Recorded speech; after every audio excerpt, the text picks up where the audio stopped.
ismaqal iyo daawasho wacan daawadayaal halkani waa channelka Baadisyo Media iyo 10 bisha 9 sanada 2020 qodobada warkeena ugu doorka roona waxaa kamida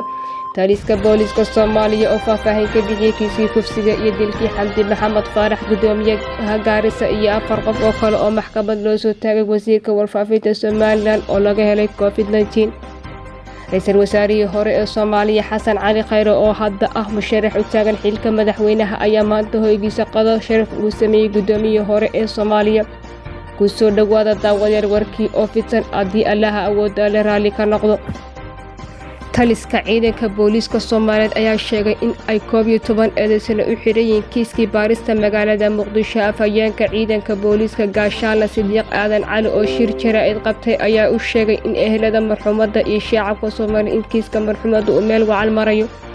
afhayeenka waxa uu sheegay in 2 qof oo maxkamadu sideesay ay ahayn dad aan wax lug ah ku lahayn falkaasi hadii loo baahdana ayadaha amnigu xilliga ay rabaan ay soo xiri karaan warbixinta afhayeenka waxa lagu sheegay in kiisku wali baaris ku jiro ayna jiraan eedeysanayaal lagu raad joogo sidii loo soo qaban lahaa hadalka afhayeenka booliska ayaa yimid kadib markii dhaleecayn laamaha amniga uga timi qoyska marxuumada oo sheegay in laamaha amnigu sidii loo baahnaa aysan u gudagelin kiiskani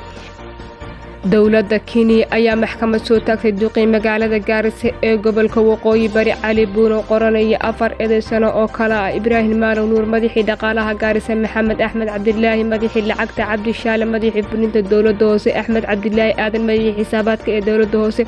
mas'uuliyiinta ayaa lagu soo ogay dacwad la xiriirta ku tagrifilanta dowladda iyo hareer mareer ku dhaqanka sharciga baarayaasha kiiskan ayaa sheegay in lacagta la luusaday ay ahaayeen deeq ka timid bangiga adduunka isla markaana lagu talagalay in lagu dhiso suuqa qorahay in la saxo nidaamka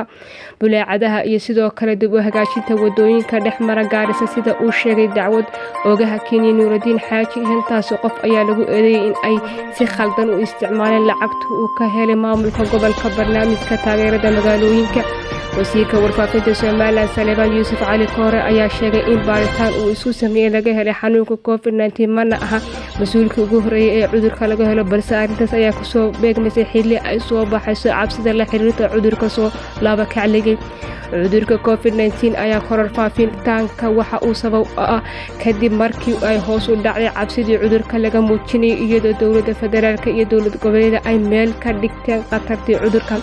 Somaliland iyo Puntland ayaa laga soo sheegay in cudurka sameeyeen faafitaan cusub taas oo keentay in labada maamul ay diiwaan galiyaan tirooyin cusub oo COVID-19 iyadoo oo dad badan ay tageen xarumaha caafimaadka wasaaradda caafimaadka Soomaaliya ayaa sheegtay in toddobaadkii la soo dhaafay uu hal qof u geeriyooday cudurka COVID-19 taas oo tirada dadka uu geeriyooday guud ahaan Soomaaliya ay ka dhigan tahay 98 qof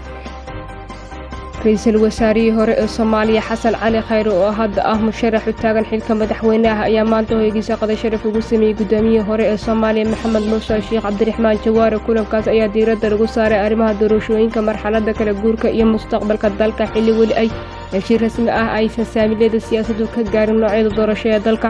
Xasan Cali Khayre ayaa maanta intuu kulan ku socday waxa uu ku celceliyay muhiimadda ay ummadda Soomaaliya u leedahay doorashada la ogol yahay oo waqtigeeda ku dhacay si looga baaqsado khalkhalka dhinacyada badan oo dalka ku yimaada Khayre oo xafiiska ra'iisul wasaaraha